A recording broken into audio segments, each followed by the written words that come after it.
Father की तबीयत बहुत खराब थी काफी टाइम से। एंड आप ये लगा लीजिए कि उनका 2020 के एंड में उनको कोविड हो गया था। उसके बाद वो ठीक हो गए थे, कोविड से वो रिकवर कर गए, लेकिन कई महीने के बाद फिर से वो किडनीज और लंग्स, हार्ट, ये सब मामला शुरू हो गया था। तो फ्यू मंथ्स बैक डॉक्टर्स ने बोला कि because of the kidney failure, CKD बोलते हैं, मेडिकल टर्म में सीकेडी, किडनी फेलियर की वजह से उनको डायलिसिस उनका करना पड़ेगा। So thrice a week doctors ने बोला कि उनका डायलिसिस होना होना है, और that is the only way to keep him going. तो डायलिसिस के दौरान क्या होता है कि जो इम्प्योरिटीज होती हैं ब्लड में वो तो निकलती हैं, लेकिन कुछ इंपॉर्टेंट मिनरल्स भी ब्लड से निकलते हैं। तो उससे कभी कभी कुछ पेशेंट्स में इलेक्ट्रोलाइट इम्बैलेंस हो जाता है। So it was on 23rd of February. I was traveling. I was outside Delhi and I received a call from home that पापा को कुछ हो गया है, जल्दी वापस आ जाओ। तो I flew back at night immediately. So what had happened was that electrolyte imbalance की वजह से फादर को स्ट्रोक आ गया था, and because of that stroke he collapsed. उनको घर से हॉस्पिटल ले जाने में 7-8 मिनट लग गए। उसके दौरान क्या हुआ कि उनको ब्रेन में ऑक्सीजन नहीं दिया। तो पापा को तो रिवाइव कर लिया, लेकिन 23rd के बाद पापा कोमा में चले गए थे। और बस ये सब चीजें बढ़ती चली गई, और हम लोग काफी कोशिश कर रहे थे कि रिकवर हो जाएं, और डॉक्टर्स ने भी बहुत मेहनत करी। सबसे पहले तो अपोलो नोएडा जो सेक्टर 26 में है, वहाँ के डॉक्टर्स ने बहुत मेहनत करी। देन अपोलो दिल्ली के डॉक्टर्स ने, उसमें डॉक्टर जसूजा का नाम में सबसे ज्यादा, doctor Sanjeev Jasuja, he is like an elder of the family now for us. हम तो डॉक्टर नहीं मानते, हम परिवार का बड़ा मानते हैं उनको। ही वॉज फादर्स नेफ्रोलॉजिस्ट, पापा के नेफ्रोलॉजिस्ट थे वो। तो डॉक्टर जसूजा साहब ने बहुत मेहनत करी, बहुत जान लगाई।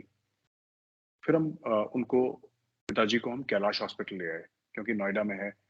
और हमें लगा कि हम अगर इंटरेक्शन करेंगे, डॉक्टर्स ने बोला कि अगर आप इनसे बात करेंगे तो हो सकता है 1% चांस है कि ये रिएक्ट करें, या हायर चांस है कि वो रिएक्ट करेंगे किसी चीज को लेके ना, वो पिताजी रिएक्ट करेंगे। लेकिन हमने पूरी कोशिश करी, वो बात हुई नहीं। और on 10th of April we lost him.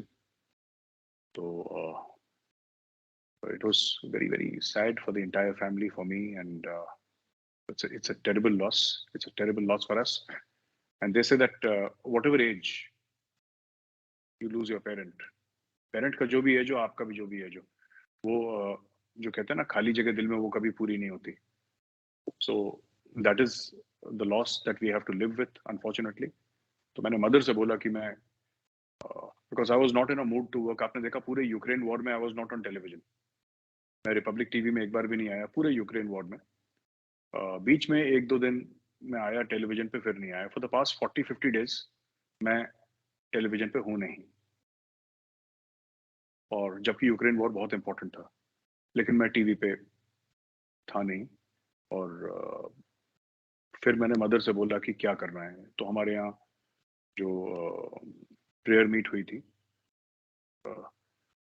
चौथे की जगह होता है यहाँ पे मौत में हमारे, तो प्रेयर मीट हुई थी। सो इन प्लेस ऑफ द चौथा, बिकॉज कुछ डेट्स का ऐसा हो गया था कि फ्यूनरल की वजह से आगे पीछे हो गया था। तो फिर उसके बाद हम लोग यहाँ पे, मैंने माँ से बात करी, तो माँ ने बोला कि नहीं, तुम धीरे धीरे अपना काम शुरू करो।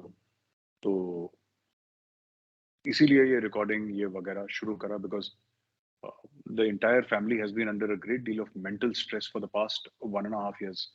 करीब 1.5 साल से बहुत प्रेशर था पापा की हेल्थ की वजह से। तो मेरी मदर ने ही इंसिस्ट करा कि नहीं, अब जाके स्टार्ट, अदरवाइज हो जाता है, you go into a negative spiral in your mind.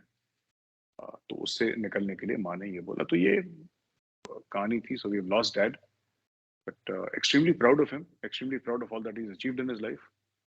And हमें जो कुछ हमारे लिए कुछ करा, उसके लिए we can never repay that debt of gratitude, but we think of him with a lot of pride and a lot of sense of, you know, love and affection, of course. A proud son and of a proud father. Thank you. And we are sure that he's always there with you and his blessings are always there with you. And yes, we must say that we were missing you like hell, like during the Russia Ukraine thing, and so many things happened, but major Gaurav आजा नहीं थे, तो बहुत हम लोग बहुत miss कर रहे थे आपको बहुत ज्यादा. तो फिर चलते हैं अभी आपके फेवरेट टॉपिक जैसे कि पाकिस्तान में इतना कुछ हो रहा है. अभी प्राइम मिनिस्टर भी चेंज हो गए, जैसे कि इमरान खान अभी नहीं रहे प्राइम मिनिस्टर पाकिस्तान के, शहबाज शरीफ जी है अभी प्राइम मिनिस्टर के. तो what do you feel that the Indo Pakistan relationship is going to improve, और like how is it going to be under this prime minister, the new prime minister of Pakistan? देखिए शत्रुपा जी, 19-20 का फर्क होगा, लेकिन ज्यादा improvement नहीं होगी, क्योंकि रिलेशनशिप इंप्रूव करने से पहले पाकिस्तान को अपनी हरकतें इंप्रूव करनी होंगी. ठीक है. कल परसों ही की बात है, एक और फौजी भाई हमने खो दिया, वीर गति को प्राप्त हो गया. तो पाकिस्तान स्पॉन्सर टेरर चालू है. ऊपर उनके इमरान खान बैठे, शहबाज शरीफ बैठे, नवाज शरीफ बैठे, जरदारी बैठे. मुझे लगता है कहीं ना कहीं उनकी आर्मी को ये समझना पड़ेगा कि भारत से दुश्मनी करके पूरी 22-23 करोड़ की पाकिस्तानी कौम एक बहुत बड़ा खामियाजा भुगत रही है. They are paying a very very steep price for this enmity. और आप दुश्मनी करना चाहते हैं, करिए, लेकिन इसकी कीमत हम तो झेल लेंगे, लेकिन पाकिस्तान नहीं झेल पाएगा. पाकिस्तान में जो हर चीज के दाम बढ़ रहे हैं, पाकिस्तान जो ग्लोबली आइसोलेट हो रहा है, पाकिस्तान जो FATF की ग्रे लिस्ट में है, कितने साल से, आई थिंक 1.5-2 साल हो गए, ज्यादा हो गए, I am not exactly aware, and forgive me if you know if my dates are wrong, but the fact of the matter is कि पाकिस्तान जितना भी आज सफर कर रहा है आज की तारीख में, शत्रुपा जी, उसका बहुत बड़ा एक कंट्रीब्यूटिंग फैक्टर कश्मीर है. Mentally, psychologically, emotionally, practically, legally, logically, Kashmir से इतना ऑब्सेस होने के बाद पाकिस्तान ने क्या करा कि पाकिस्तान में, छोटा सा एग्जांपल हर समय देता हूं, पाकिस्तान में इतनी प्रॉब्लम है, भारत में भी बहुत प्रॉब्लम्स हैं. ऐसी बात नहीं कि भारत में कोई प्रॉब्लम्स नहीं है. Even India has got problems, even Pakistan has got problems. The thing is that जब पाकिस्तानी प्राइम मिनिस्टर कहीं पर भी जाता है, यूनाइटेड नेशंस में जाता है, किसी और देश में जाता है, किसी और मुल्क में जाता है, उसके प्रेसिडेंट या प्राइम मिनिस्टर से बात करता है, तो they always talk about Kashmir. They don't understand that nobody is interested in Kashmir nowadays. किसी को 2 रुपए का फर्क नहीं पड़ता कश्मीर क्या है, क्या चल रहा है, किसी को कोई फर्क नहीं पड़ता. दुनिया कहीं की कहीं चली गई, पाकिस्तान का वही पुराना रिकॉर्ड घिस के कश्मीर कश्मीर. पाकिस्तान अपना फायदा करवा सकता था. पाकिस्तान में एक ढंग का हॉस्पिटल नहीं है जिसमें लिवर ट्रांसप्लांट हो जाए. पाकिस्तान में ढंग के इंजीनियरिंग कॉलेजेस नहीं है, ढंग के मैनेजमेंट इंस्टीट्यूशंस नहीं है. इंडिया आज जो एक इकोनॉमिक सुपर पावर बन रहा है, उसके पीछे सबसे बड़ी ताकत जो है वो इंडियन मिडिल क्लास पेरेंट्स हैं जो बच्चों को पढ़ाई करवाते हैं. It is India's focus in education, that is why India is winning, and Pakistan also can do it. But Pakistan के अंदर इतने ज्यादा ऑब्सेशंस हैं रिलीजन को लेके, कश्मीर को लेके, कि वो उनको लॉजिक दिखाई नहीं देता. आंख के आगे एक पर्दा सा पड़ गया है. तो आपने कहा कि शहबाज शरीफ के आने से कुछ होगा, मुझे नहीं लगता कि शहबाज शरीफ के आने से कुछ होगा, किसी के आने से कुछ होगा नहीं होगा. It does not matter, it does not matter जब तक इनकी हरकतें ठीक नहीं होंगी. और हमें क्या फायदा.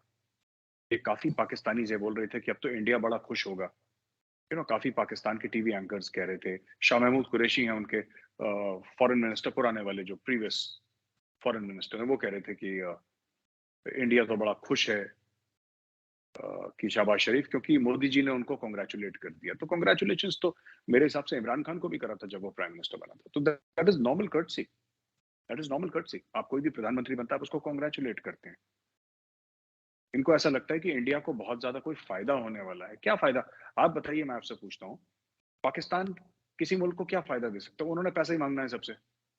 पाकिस्तान ने अगर इंडिया से, भगवान ना करे वो दिन आए जब दोस्ती हो जाए दोनों मुल्कों की, तो उन्होंने हमसे पैसा ही मांगना है जब दोस्ती हो जाएगी. तो उन्होंने देना कुछ नहीं है दुनिया को. They have nothing to give to the world. है सर, पैसा एक चीज नहीं, वो देखिए वो टेररिज्म। चीज भी उनके, वो भी खत्म हो गया उनका, वो भी उनका बहुत कम रह गया है। वो भी पाकिस्तान को इतना ग्रे लिस्ट में डाल के, इतना उनको मार मार के बिल्कुल उनके घुटने तोड़ दिए इंटरनेशनल कम्युनिटी ने, कि अब उन्होंने हाफिज सईद को, they put Hafiz Saeed in jail for 34 या 35 years or something like that. They didn't want to put him in jail, but they are forced to put him in jail. You see? तो पाकिस्तान के ऊपर tremendous pressure है, और क्यों है? India की दुश्मनी की वजह से, इंडिया की दुश्मनी की वजह से। तो ये खामियाजा भुगता है पाकिस्तान ने, और भुगतेगा आगे भी, जब तक ये ठीक नहीं होंगे कुछ बदलेगा नहीं।